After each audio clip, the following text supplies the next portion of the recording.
Okay, so let's talk about something that's, well, it's a huge hidden problem, and it affects pretty much every single family. It's this idea of life continuity. The thing is, for most people, it's a problem we don't even know we have until it's way, way too late. So let's just jump right in, no messing around. I want you to stop for a second and really, honestly, ask yourself this. If something happened to you tomorrow, would your family be okay? Would they know what to do? I mean, really know. For a lot of us, if we're being honest, the answer is probably not. And look, this isn't some weird, rare thing that only happens to other people. The truth, the one we all kind of try to ignore, is that every single family, yours and mine included, already has this exact problem. It's just, lurking right under the surface, just waiting for a crisis to bring it all out into the open. So why is this happening to everyone? Well, think about it. Our lives today are basically a giant digital puzzle. All the pieces are scattered everywhere. Different apps, different websites, different accounts. It's totally fragmented. And the worst part?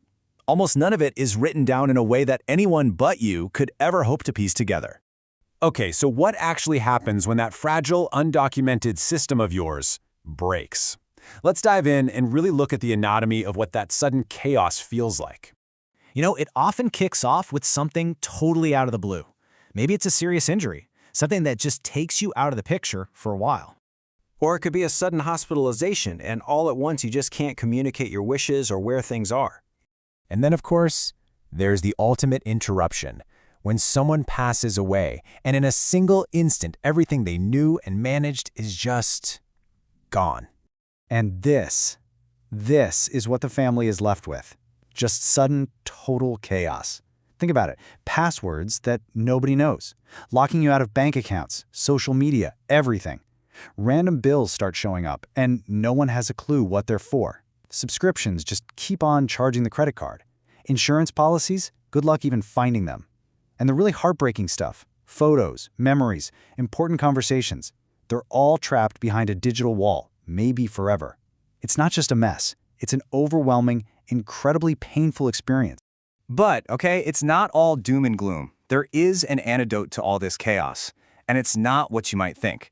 It's not just about getting a will or some complicated financial plan. No, it's about building a living system that brings clarity right when it's needed the absolute most. So let's get specific. What we're talking about here is something called a life continuity record. And the most important word there is living. This isn't some document you create once, shove in a drawer, and then forget about for 20 years. The whole point is that it stays current with your life right now.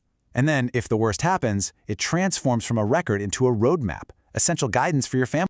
Probably the easiest way to picture it is this. It's like a digital version of one of those big 3-ring binders for important papers, but one that actually magically stays up to date.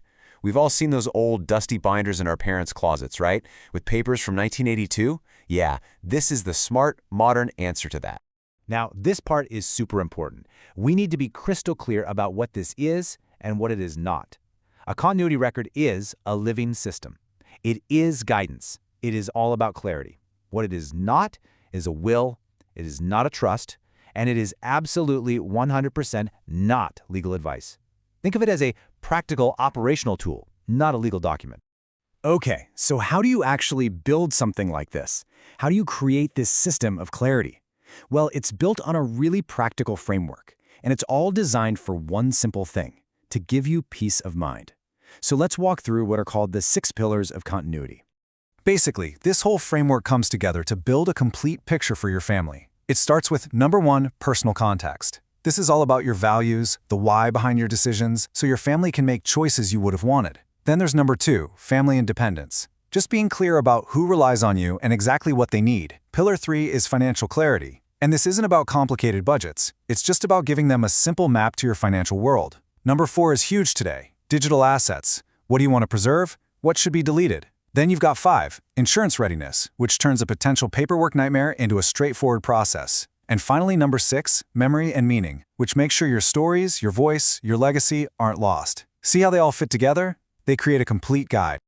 Okay, I know what you might be thinking. That sounds like a lot, but the reason for all of it is actually incredibly simple. It's all just about one thing, making life less chaotic for the people you care about most. This isn't some system just for super organized spreadsheet nerds. It's really for ordinary families. So who actually needs this? Is it just for rich people with complicated estates? No, absolutely not. It's for parents. It's for caregivers who are juggling a million things at once. It's for single-income households where one person is the one who knows where everything is. It's for you, if you're an adult child trying to figure out how to help your aging parents. Honestly, it's for pretty much anyone with any kind of responsibility. And this next thought just nails it. It's the core idea of this whole explainer, so let it sink in for a second. You don't need wealth to need continuity. You need responsibility. Wow. I mean, that just completely reframes the whole conversation, doesn't it?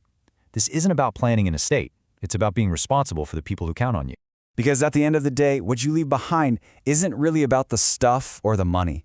It's about the state you leave things in for your family. The real goal here isn't about creating more wealth. It's about creating less chaos. And that brings us right back to where we started. We kicked this off with a tough question, so let's end with one that's just a little different. Is your family prepared for less chaos? Not just, are they financially set, but are they truly prepared for a life with less confusion, less stress, and less chaos if you suddenly weren't there to manage everything? It's a really important thing to think about.